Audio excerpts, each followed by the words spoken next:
Hello everyone, welcome to my blog. And I've been thinking to start vlogs for a very long time, and I thought of starting it with book reading. Yes, I'm going to share with you the books that I love most that are in my reading list. So been thinking about this for a very long time because I used to get a lot of book recommendations, books from Telegram groups and channels.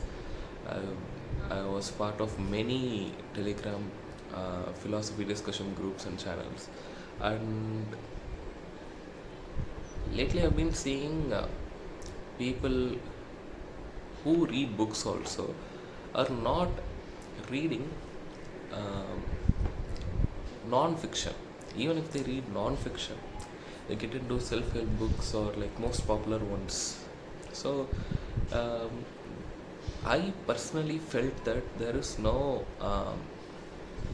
search or quest to find the uh, meaning, truth, and understanding about life, about things, about um, the phenomenon or the present, let's say, or time or history or anything, name it, whatever you want.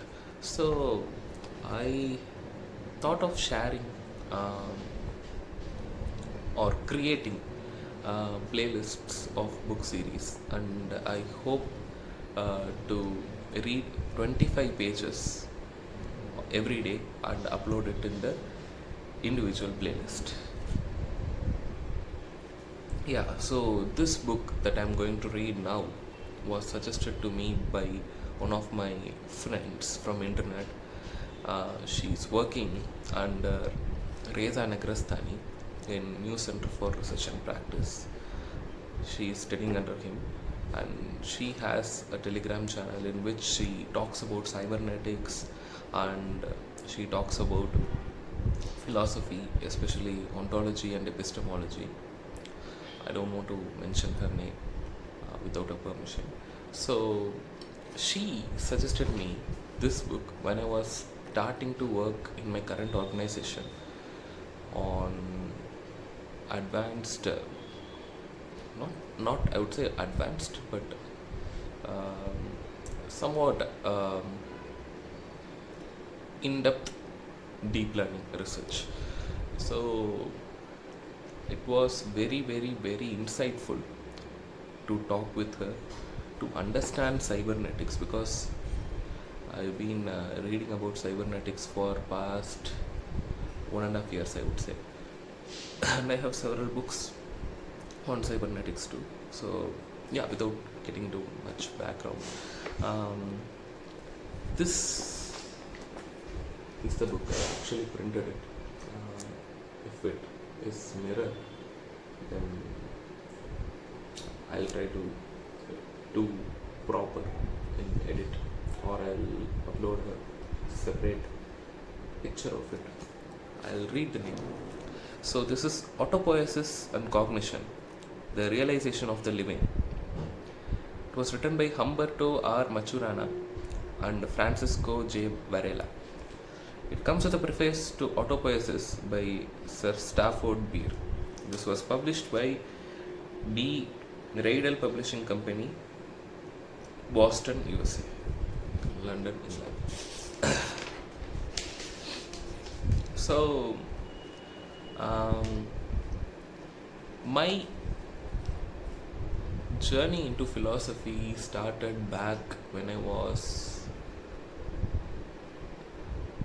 almost 15 or 16, because I come from a family background where both of my parents discuss a lot of politics and philosophy, of course, and history. But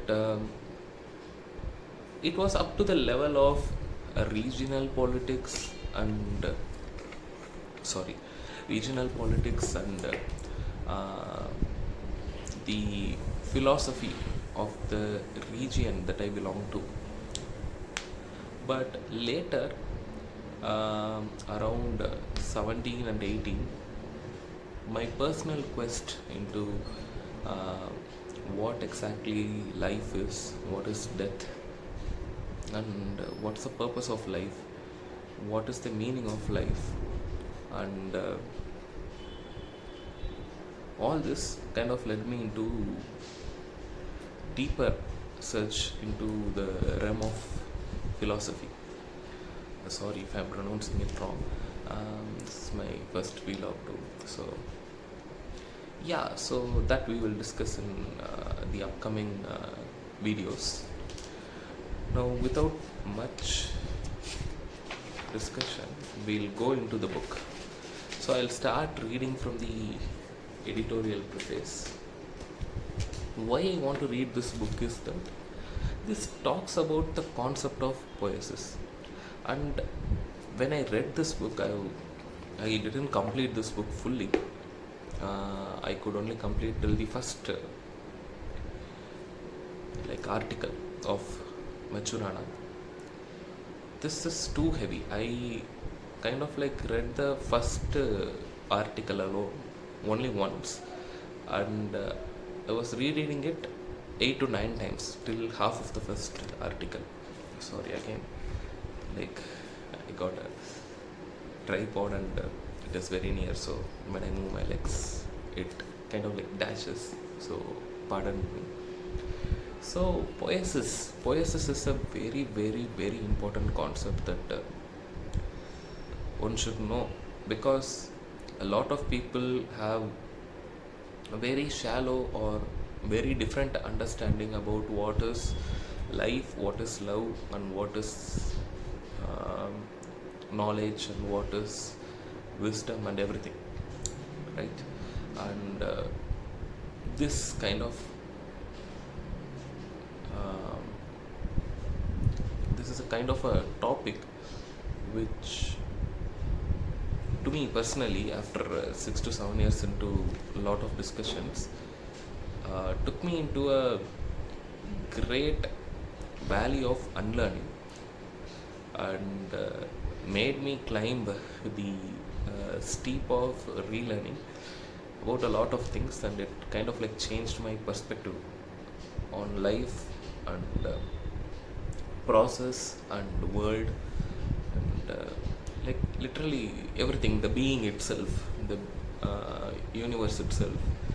And it is an eye opener for me, and that's why I'm starting with this book, because not most people would start with this book, I think. I don't know. So yeah, we'll go with editorial preface. This is a bold, brilliant, provocative, and puzzling work. It demands a radical shift in standpoint, an almost paradoxical posture in which living systems are described in terms of what lies outside the domain of descriptions.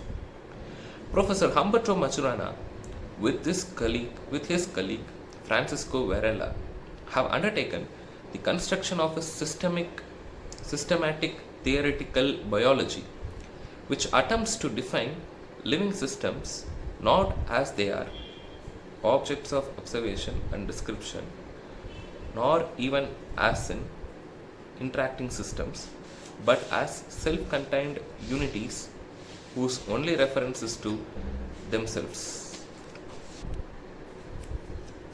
Thus, the standpoint of description of such unities from the outside, in essence, by an observer, already seems to violate the fundamental requirement which Maturana and Varela posit for the characterization of such systems, namely, that they are autonomous, self-referring, and self-constructing closed systems.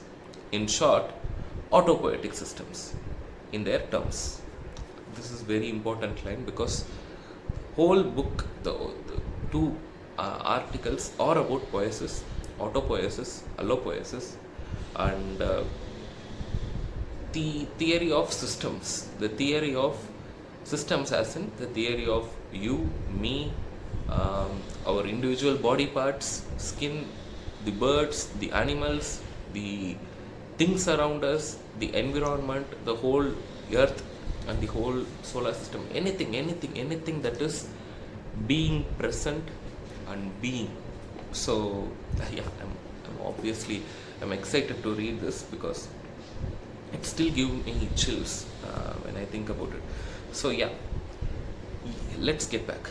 Yet, on the basis of such a conceptual method and such a theory of living systems, Maturana goes on to define cognition as a biological phenomenon, as, in effect, the very nature of all living systems, and on this basis, to generate the very domains of interaction among such systems which constitute language, description, and thinking.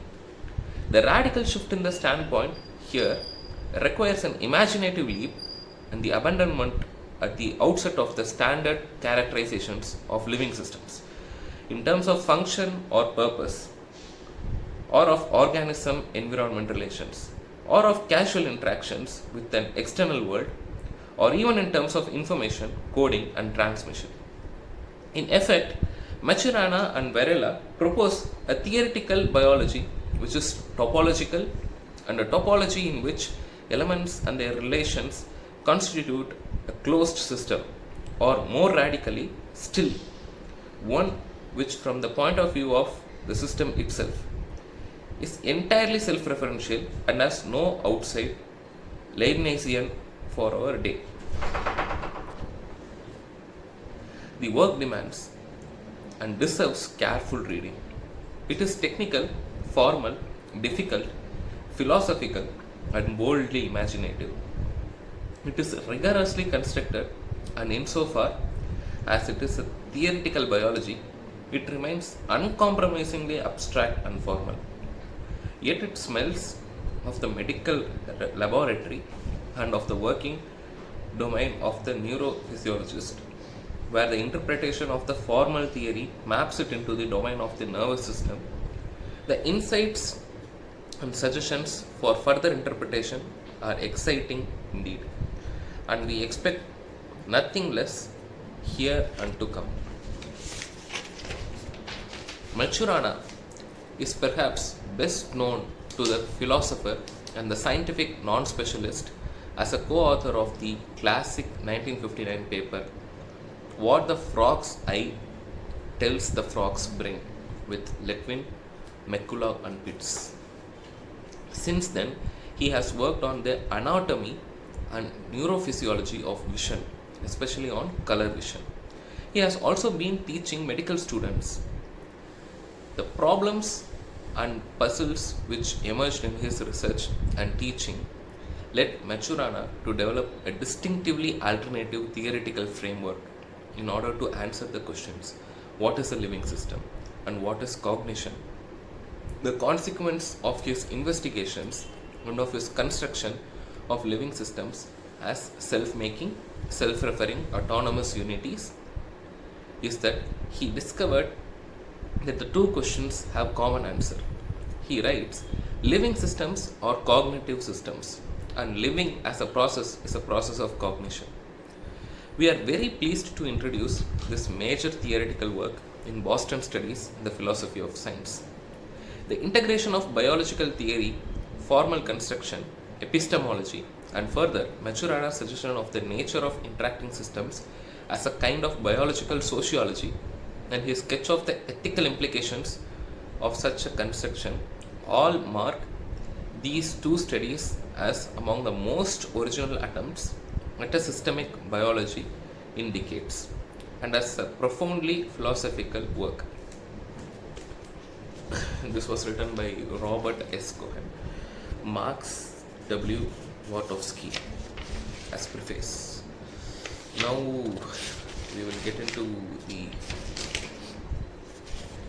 foreword, written by who? Written by Maturana himself, I guess. No, Francisco Varela. Everything that I say in this introduction is my exclusive responsibility. Francisco Varela has been generous enough. So this was written by Maturana. Francisco Varela has been generous enough to grant me this freedom in what concerns the essay that we wrote together. His views about it he expresses fully and independently in his book, Principles of Biological Autonomy, published by Elsevier, North Holland, New York, 1979. Also, I wish to acknowledge the subtle depth which the contents of this book owe to the many illuminating conversations about all the topics here contained that I have had over more than 14 years with my dear friend Professor Felix Schwartzman of the University of Chile. Yeah, look at this, what they have drew. This diagram is the representation of the cellular autopoietic network. This book was written in last century. So you can see the font, and this is hand drawn image, not a computer drawn image. All arrows that do not cross the boundary of the represented unity indicate production relations. The uniformly shaded areas, including the boundary line and the wedges together, I will add the image with the names, indicate constitutive relations. The general form of closure, which with respect to production and constitution in a recursive network, realized as a concrete unity through the preferential relations of the components within the network, indicate order relations and the consequent cleavage of the network as a simple unity from its medium. The whole represents a closed network of productions, but the arrows across the depicted constitutive boundary of the network indicate the necessary material openness of the system as it realizes the physical space. We are getting into introduction. In this introduction, I wish to make some comments in relation to the two essays that make this book. But in order to do so, I must at least in part write about how they came into being. History. Since my childhood, I have been interested in animals and plants, and I frequently asked myself what made them living. Thus, in 1948, in my first year as a medical student, I wrote a poem whose first stanza was. This poem was written in his native language, which is Latin. So, or Brazilian, I don't know. Below he has mentioned the English version, so I'll read that. What is death for the beholder? What is death for the dying? A weight beyond knowledge or understanding. A pain for the self-asserting ego for the one. For the other, silence, peace and nothingness. Yet the one feels his pride in anger, and in his mind he does not accept that beyond death nothing should arise, and that beyond death there should be only death. The other, in his silence, is in his unknowing majesty, he feels nothing, he knows nothing, because death is death, and life without death is only emptiness. The poem is not a very good one, yet it contains the implicit question, what kind of systems are living systems, that they may die, and how come that they cognize. In 1954, I went to study biology in England and the USA, and when I returned to Chile in 1960, after 6 years of study and research abroad, I began to work at the medical school of the University of Chile in Santiago as a research associate in the Department of Biology. There I was involved in two kinds of activities. I collaborated in teaching a course in general biology for the medical students, and I did research in the fields of neurophysiology and neuroanatomy. In my teaching, my responsibility was to convey to the medical students some understanding of the organization of living systems as autonomous entities, as well as some understanding of their possible origin on Earth. In my research, I wanted to apply to the study of form and color vision in birds the same approach that J.Y. Letwin and I had used in the study of the form vision in the frog. I soon discovered through my teaching that central question that the students would always ask was, what is proper to living systems that had its origin when they originated and has remained invariant since then in the succession of their generations. At the same time, I soon realized in my research that my central purpose in the study of color vision could not be the study of mapping of a colorful world on the nervous systems, but rather that it had to be the understanding of the participation of the retina or nervous systems in the generation of the color space of the observer. I am not stopping in the middle and giving my own interpretation at all, because this is very clear and this is very understandable. So I am not going to stop in the middle like this after this, because it is very continuous and you have to actually listen carefully, maybe slow down the speed and listen to the original words of Maturana. As a result of these different activities, I entered a situation in which my academic life was divided, and I oriented myself in search of the answers to two questions that seemed to lead in opposite directions, namely, what is the organization of the living and what takes place in the phenomenon of the perception. Let me speak about how I face them. First question, what is the organization of the living? When this question was first asked by the students, although it was the same question that had been lurking in my mind for many years, I could not answer it. I had prepared myself for this moment, but when it came and I tried to answer it in a manner satisfactory for the students, I realized that I had to answer it. I had to think everything anew. I could speak about form and function and astonish my students and myself at the harmony of nature, exalting the fitness of the environment and fitness of the individual. I could claim that the question was a very difficult one and that it could not be yet be answered due to our insufficient knowledge. We had to accept that we could recognize living systems when we encountered them, but that we could not yet say what they were. I could enumerate features of the living system such as reproduction, heredity, growth, irritability, and so on. But how long a list was necessary? When would the list be completed? In order to know when the list was completed, I had to know what a living system was, which was in fact the question that I wanted to answer in the very first place by producing such a list. I could speak about adaptation and evolution, about development and differentiation, and show how all these phenomena were tied together by the phenomenon of natural selection. But the question, what was the invariant feature of living systems around which natural selection was operated, remained unanswered. Every approach that I could attempt and that I did attempt left me at the starting point. Yet, I obviously had some inkling of what was the correct answer, because I rejected the unsatisfactory ones. After several years of the various attempts, I realized that the difficulty was both epistemological and linguistic. This is very, very important point. I am breaking my own rule, because this is when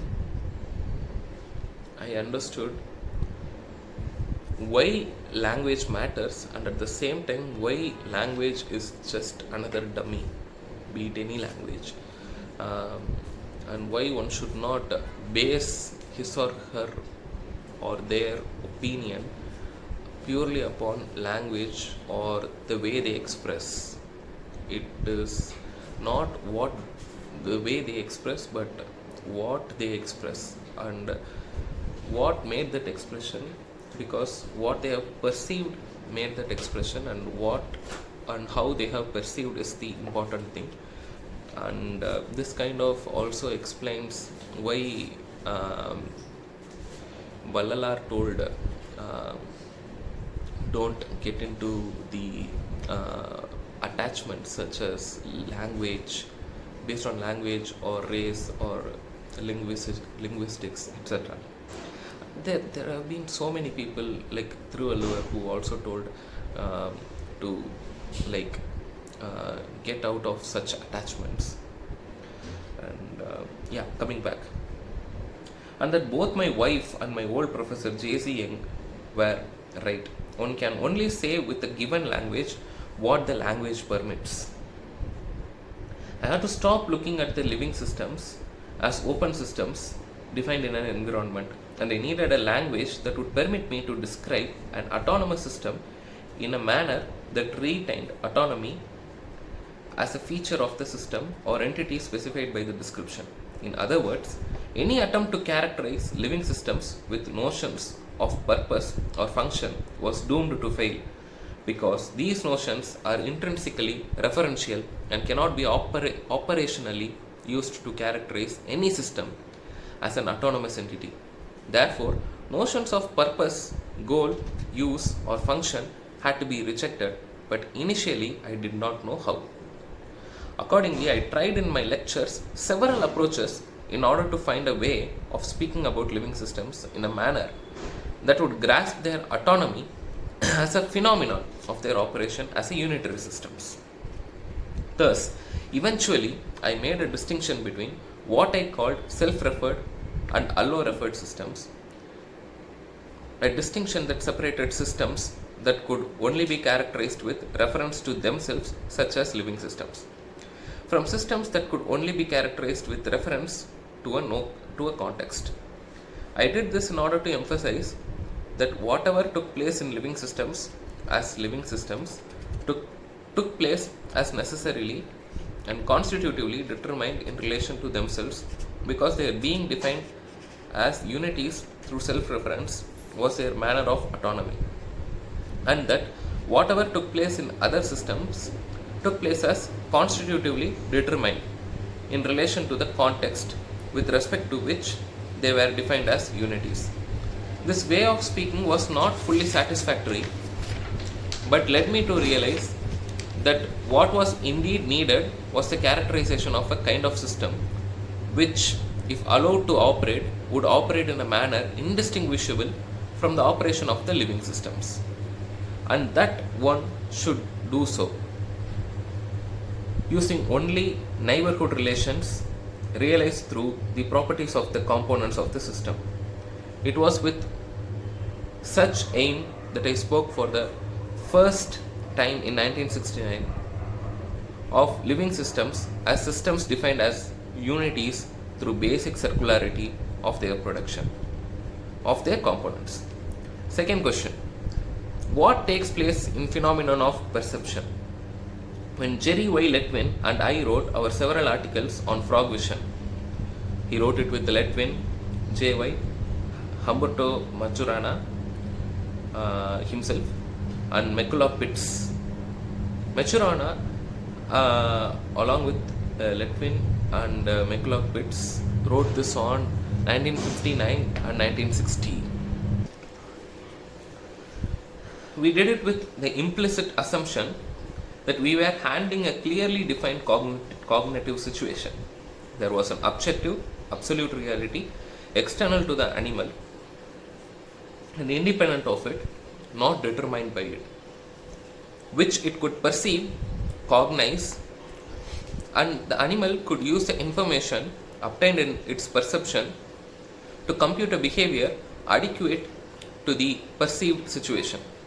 This assumption of ours appeared clearly in our language.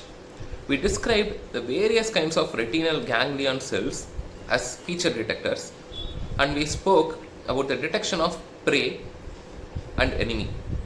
We knew that that was not the whole neurophysiological story, as was apparent particularly in the discussion of the article called Anatomy and Physiology of Vision in the Frog, Rana ppms.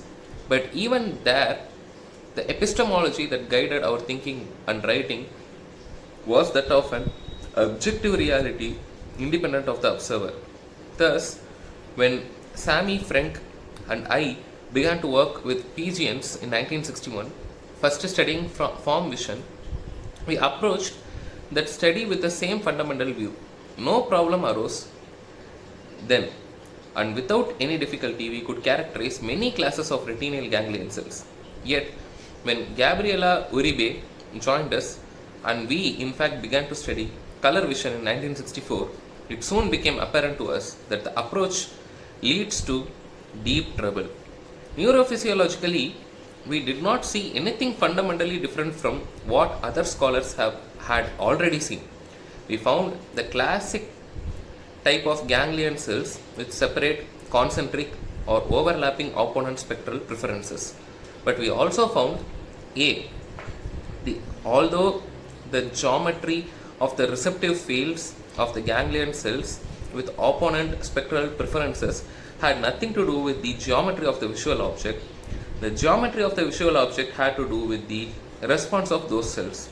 And B, that we could not account for the manifold chromatic experiences of the observer by mapping the visible colorful world upon the activity of the nervous system, because the nervous system seemed to use geometric relations to specify color distinctions. A different approach and a different epistemology were necessary. There are many visual configurations with uniform and variegated spectral compositions in simple and complex geometrical forms that give rise to indistinguishable color experiences. How should one then look for the invariances in the activity of the nervous system, if any, in relation to the perception of color, after we realized that the mapping of the external world was an inadequate approach? We found that the very formulation of the question gave us the clue. What if, instead of attempting to correlate the activity in the retina with the physical stimuli external to the organism, we did otherwise and tried to correlate the activity in the retina with the color experience of the subject? Such a step entailed two difficulties. On the one hand, it required the definition of a reference which would permit the characterization of the activity of the retinal ganglion cells independently of the stimulus as such. On the other hand, it required us to close the nervous system and treat the report of the color experience as if it represented the state of the nervous system as a whole. In other words, the new approach required us to treat seriously the activity of the nervous system as determined by the nervous system itself, not by the external world. Thus, the external world would only have a triggering role in the release of the internally determined activity of the nervous system. This actually, I too thought about this, and I am actually using this in my research. I can't talk about it, but yeah. We did this rigorously and showed that such an approach did indeed permit us to generate the whole color space of the observer. That was very fundamental result that we published in a very unknown article in 1968. But what was still more fundamental was the discovery that one had to close off the nervous system to account for its operation, and that perception should not be viewed as a grasping of an external reality, but rather as the specification of one, because no distinction was possible between perception and hallucination in the operation of the nervous system as a closed network. Although we arrived at the conclusion through the study of color vision, there are many earlier experimental studies, such as those of Stone on the rotation of the eye of the salamander in the early 1940s, that could also have led to an understanding of the nervous system as a closed network of the interacting neurons. Whether they did or not, I do not know. But if they did, it seems that the implications were not pursued to their ultimate consequences. Whatever the case, for me, this finding had great significance and plunged me into the study of cognition as a legitimate biological problem. Two immediate consequences arose from this. The first one was that in my neurophysiological studies, I had to take seriously the indistinguishability in the operation of the nervous system between perception and hallucination. The second one was that I needed a new language to talk about phenomena of perception and cognition. The first consequence required that the question, how does the organism obtain information about its environment, be changed to how does it happen that the organism has a structure that permits it to operate adequately in the medium in which it exists. A semantic question had to be changed into a structural question. The second question required the actual attempt to describe the phenomena that take place in the organism during the occurrence of the phenomena of perception and cognition in a language that retained them as a phenomena proper to a closed nervous system. A Congress in Anthropology. Early in May of 1968, the University of Chile entered a state of revolution. The students took over the university in an attempt to reformulate the philosophy that had inspired its organization. I joined them. All standard academic activities stopped, and students and some members of the faculty tried to say something new. It was not easy. Language was a trap, but the whole experience was a wonderful school in which one could discover how mute, deaf, and blind one was. It was easy to be caught in one's own ego, but if one succeeded in attaining at least some degree of freedom from it, one began to listen and one's language began to change. And then, but only then, new things could be said. This lasted for several months. In September of that year, I accepted the invitation to go to the University of Illinois at Urbana to the biological computer laboratory of Professor Heinz von Forster. Furthermore, Professor von Forster invited me to participate in a symposium sponsored by the Werner Gren Foundation for anthropological research to be held during March 1969 in Chicago.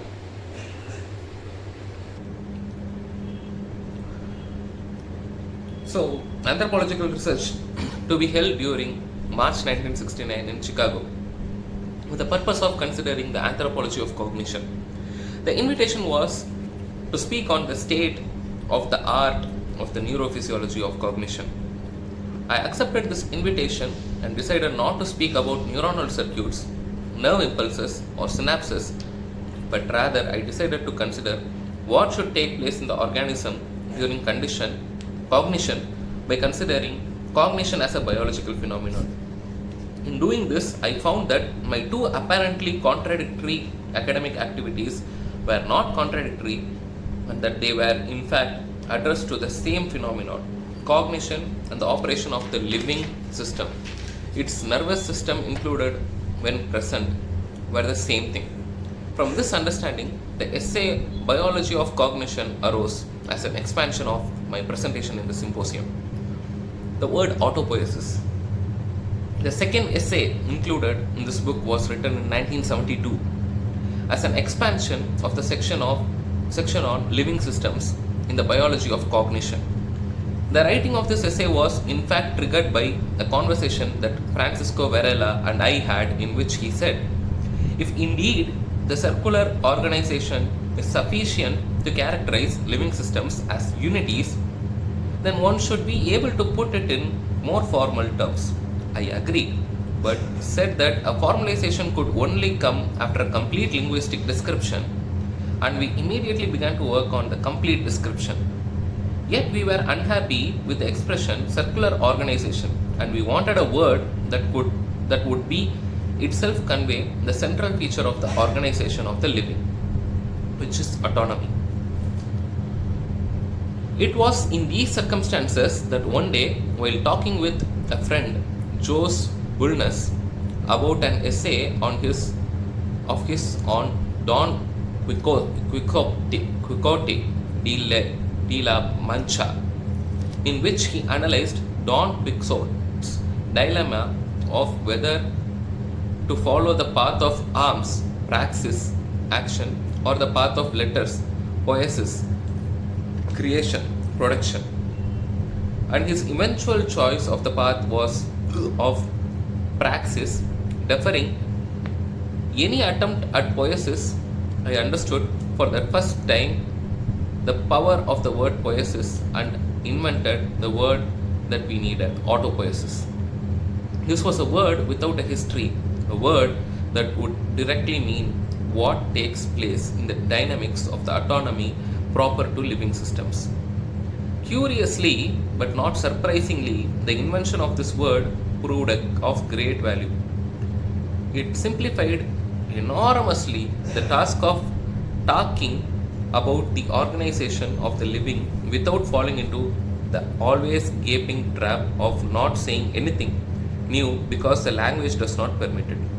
We could not escape the being immersed in a tradition, but with an adequate language, we could orient ourselves differently and perhaps from the new perspective generate a new tradition. Let me now say something about the essay themselves. First essay, Biology of Cognition.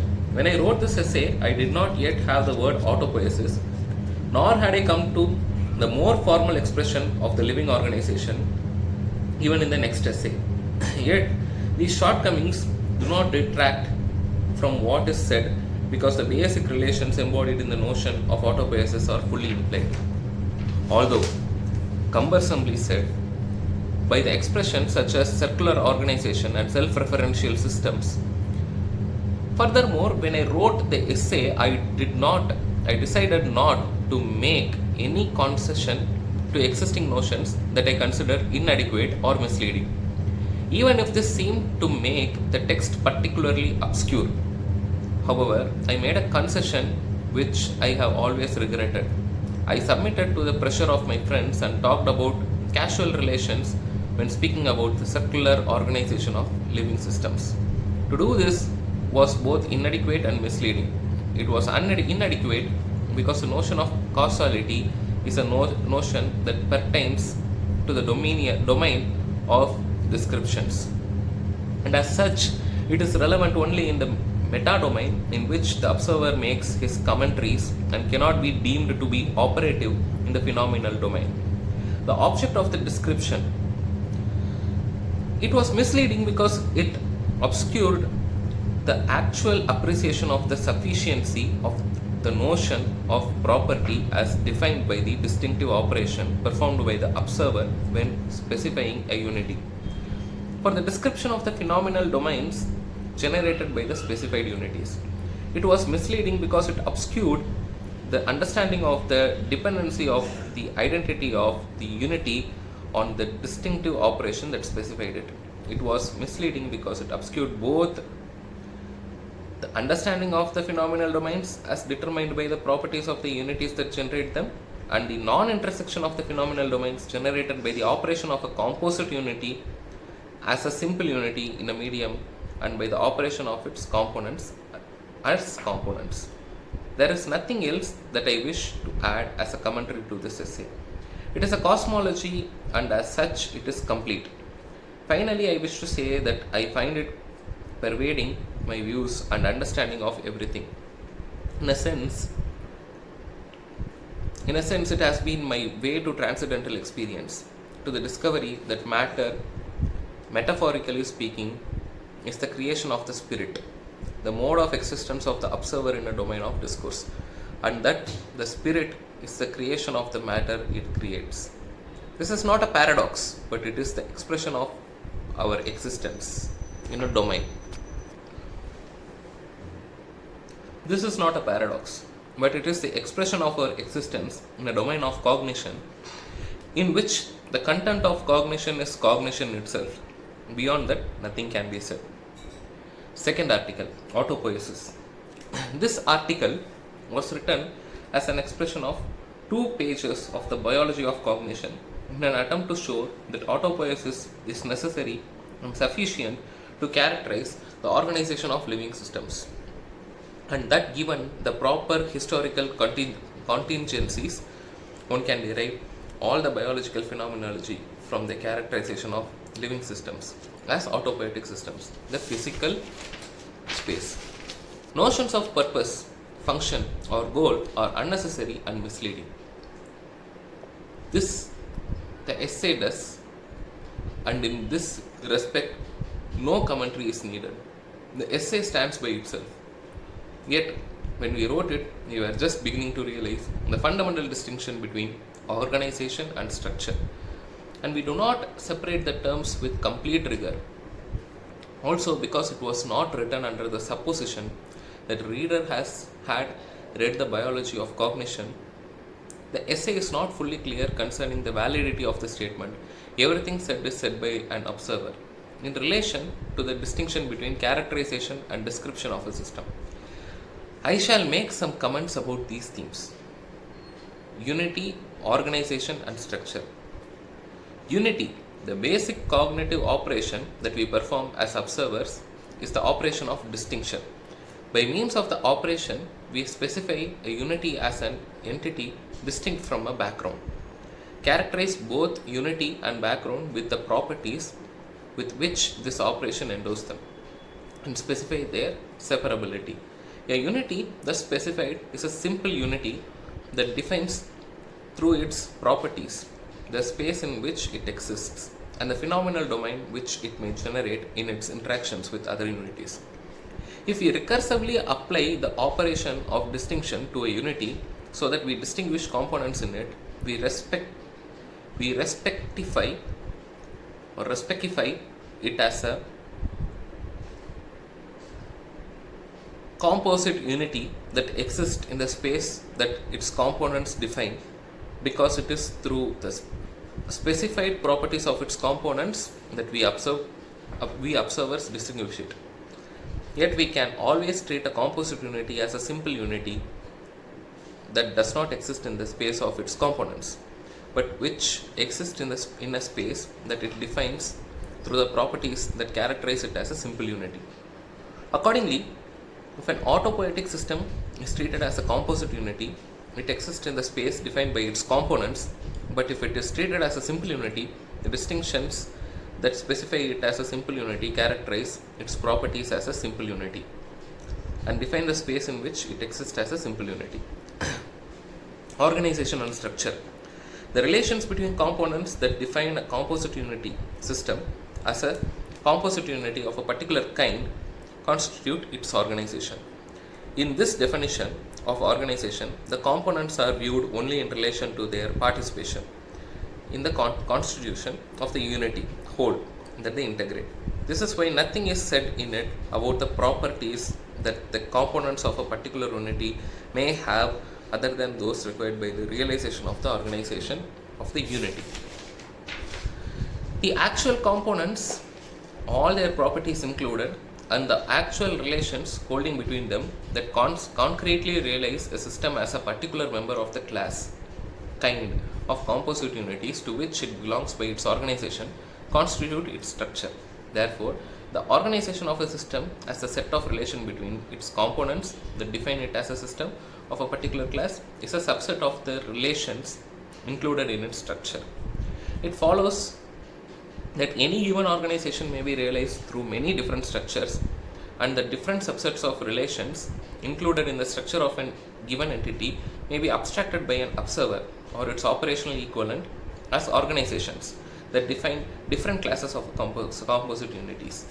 The organization of a system then specifies the class identity of a system and must remain invariant for the class identity of the system to remain invariant. If the organization of a system changes, then its identity changes and it becomes a unity of another kind.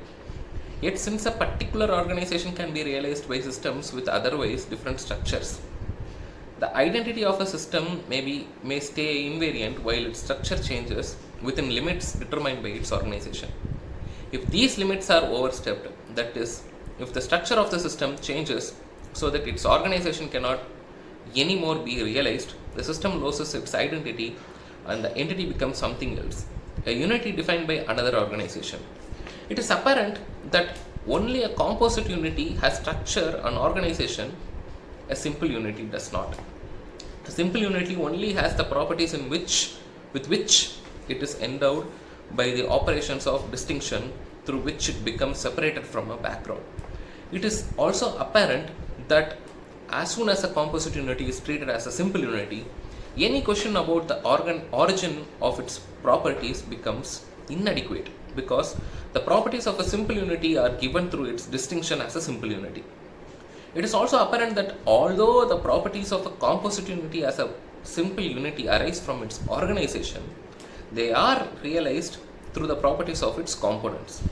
Accordingly, while two simple unities interact through the simple interplay of their properties, two composite unities interact in a manner determined by the organization and structure through the interplay of the properties of their components. Structural coupling. In the history of interactions of a composite unity in its medium, both unity and medium operate in each interaction as an independent system that by triggering in each other as a structural change, select in each other as structural change. If the organization of composite unity remains invariant while it undergoes structural changes triggered and selected through its recurrent interactions in its medium, that is, its adaptation, is conserved, then the outcome of this history of interactions is the selection by the recurrent or changing structural configurations of the medium of a sequence of structural changes in the composite unity, which results in that the changing structure of the organism follows the changing structure of the medium through a constituted structural coupling to it. If organization or adaptation are not conserved, then the outcome of the composite unity is disintegration. In other words, if a composite unity is structurally plastic, its conservation of adaptation results in its maintained structural coupling to the medium that selects its path of structural change.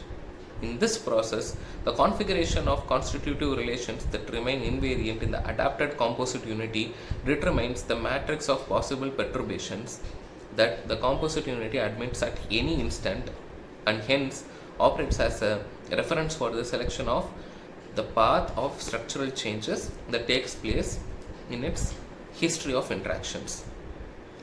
Defined in this manner, structural coupling, conservation of adaptation, is not peculiar to living systems.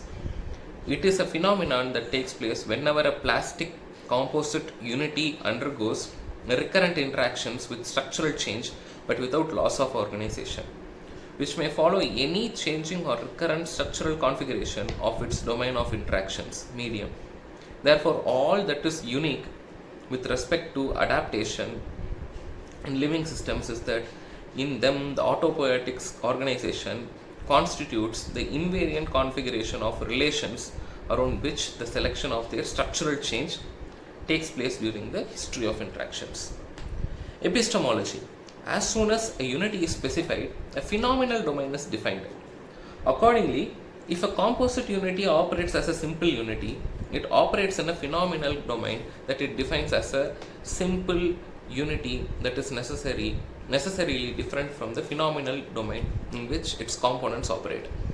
Therefore, the emergence of the phenomenal domain as the result of operational distinction of a composite unity as a simple unity makes phenomenal reductionism and hence explanatory reductionism impossible. Furthermore, the dynamics of the establishment of unities through operational distinctions that specify their properties have the result that all phenomenal domains are necessarily realized through the operation interplay of the properties of the unities that generate them, that is, through relations of contiguity. If a component A, through its interaction with the component B, triggers an interaction of B with C that triggers a reduction in the production of D, an observer may say, by considering the whole, that A controls the production of D. A, B, C and D interact through relations of contiguity in the phenomenal domain that the components define. Relations such as regulation, control or function therefore are not relations of contiguity, they are referential relations specified by the observer who puts himself in a metadomain of descriptions by using his view of the whole as a reference for his description of the participation of the components that he describes in the constitution of the composite unity. Everything said is said by an observer. This I say in the biology of cognition. The fundamental cognitive operation that an observer performs is the operation of distinction. By means of this operation, the observer specifies a unity as an entity distinct from a background, and a background as the domain in which an entity is distinguished. An operation of distinction, however, is also prescription of a procedure which is carried out, severs a unity from the background, regardless of the procedure of distinction and regardless of whether the procedure is carried out by an observer or by another entity. Furthermore, the prescriptiveness of an operation of distinction implies a universal phenomenalism of distinctions, which through the specification of new procedures of distinction or through their recursive application in the reordering of the distinguished entities can, in principle, endlessly give rise to new simple and composite unities, and hence to a new non-intersecting phenomenal domains. Thus, although a distinction performed by an observer is a cognitive distinction, and strictly the unity thus specified exists in his cognitive domain as a description, the observer in his discourse specifies a metadomain of descriptions from the perspective of which he establishes a reference that only allows him to speak as if a unity, simple or composite, existed as a separate entity that he can characterize by denoting or connoting these operations that must be performed to distinguish it. In the perspective of a descriptive metadomain, the distinction between the characterization of a unity and the observer's knowledge of it that permits him to describe it in a context should be clear. In fact, knowledge always implies a concrete or conceptual action in some domain, and the recognition of knowledge always implies an observer that beholds the action from a metadomain. Therefore, when an observer claims knowledge of a system, he claims that he can define a metadomain from the perspective of which he can simultaneously behold the system as a simple unity, describing its interactions and relations as a simple unity, and its components as components, describing their interactions and relations as components. In these circumstances, it is legitimate to distinguish between the characterization that an observer makes of a unity either by pointing to its properties if it is a simple unity, or by pointing to its organization if it is a composite one. From the knowledge about a unity that he reveals, either by describing its operation as a simple unity if it is a simple unity, or by describing by both its operations as a simple unity and the operation of its components if it is a composite entity. In either case, however, the knowledge that an observer claims of the unities that he distinguishes consists in his handling of them in a metadomain of descriptions with respect to the domain in which he characterizes them. Or in other words, an observer characterizes a unity by stating the conditions in which it exists as a distinguishable entity, but he cognizes it only to the extent that he defines a metadomain in which he can operate with the entity that he characterized. Thus, autopoiesis in the physical space characterizes living systems because it determines the distinction that we can perform in our interactions when we specify them. But we know them only as long as we can both operate with their internal dynamics of the states as composite unities and interact with them as simple unities in the environment in which we behold them. The fact that characterization of an entity is also a description made by the observer, and as such also belongs to his descriptive domain, biology of cognition, does not invalidate the operational effectiveness of the distinctions. Upon distinctions that constitutes the metadomain of descriptions in which the cognitive statements are made. The entity characterized is a cognitive entity, but once it is characterized, the characterization is also subject to the cognitive distinctions valid in the metadomain, in which they are made by treating the characterization as an independent entity subject to contextual descriptions.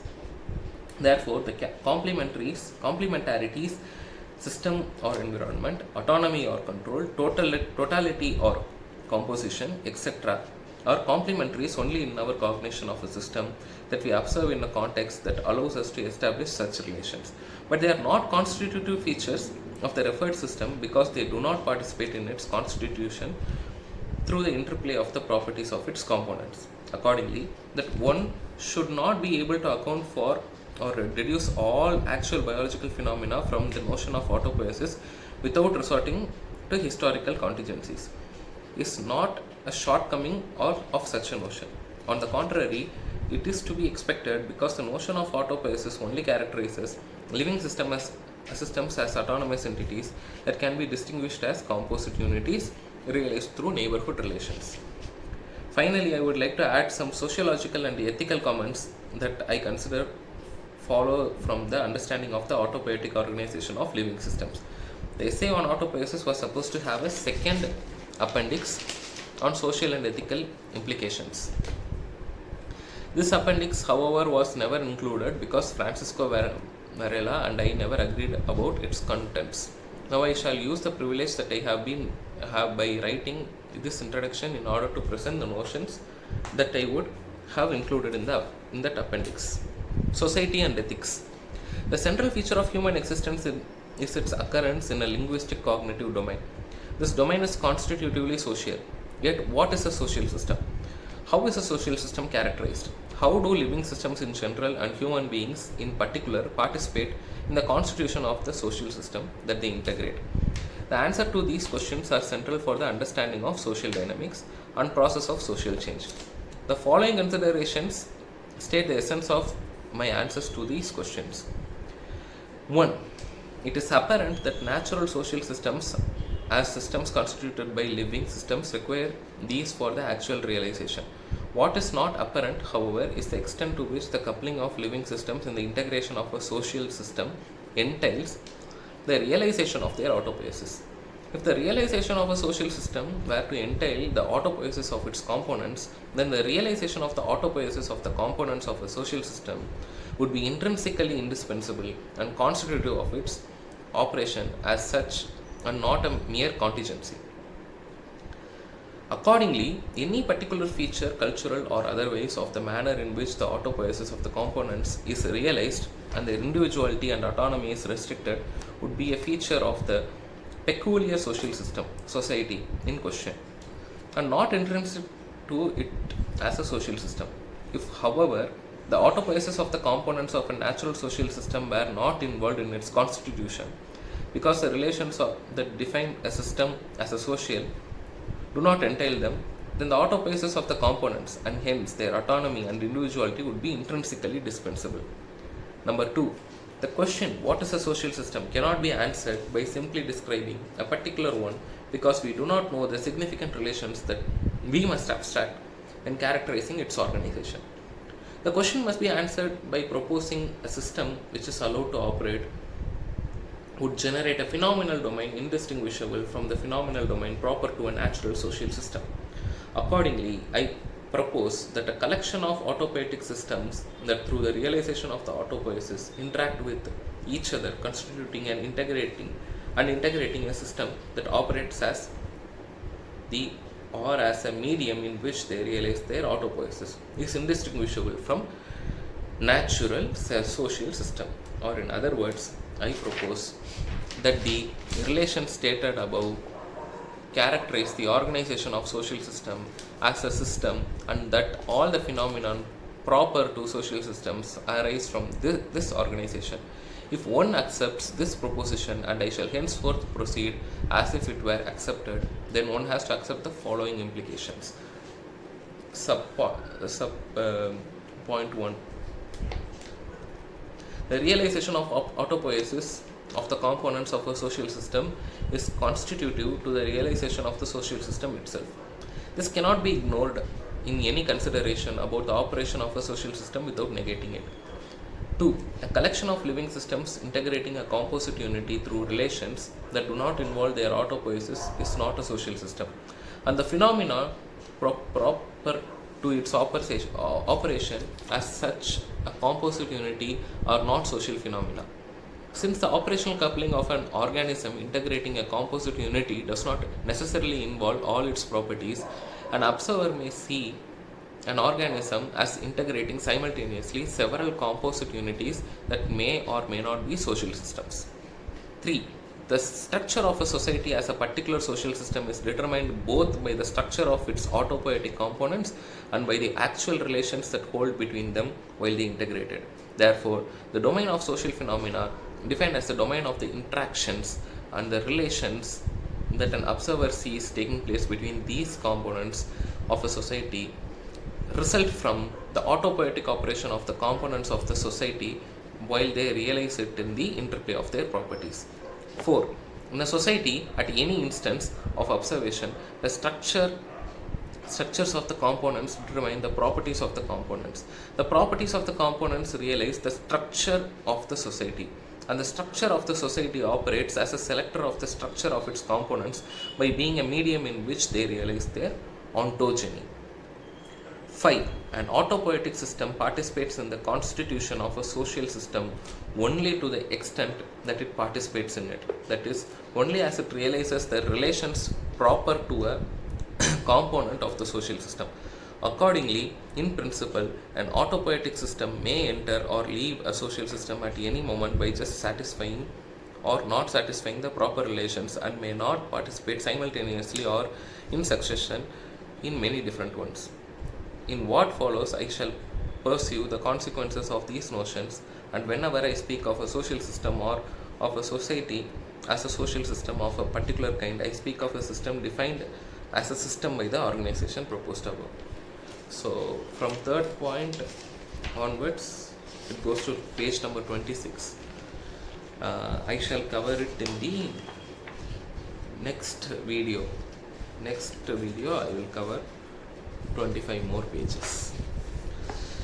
Hope I'm not hoping to get any followers or people to like, but if you are in the pursuit of knowledge or wisdom or truth, or to understand what universe is, and to understand what life is, then I hope this journey of us, like this video, helps you and makes you join the journey or quest of finding what it is.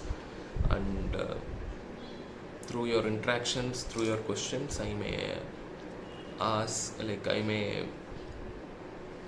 actively read other books too, and this can become a community too, because we have a lot of books on CCRU, cybernetics, philosophy, transhumanism, posthumanism, and cybernetic philosophies and cybernetic fictions, etc. And classical philosophical concepts also. So hope we can get into those books also in future, depending upon how remarkable and how fruitful your comments and your responses are. Yeah. Thank you.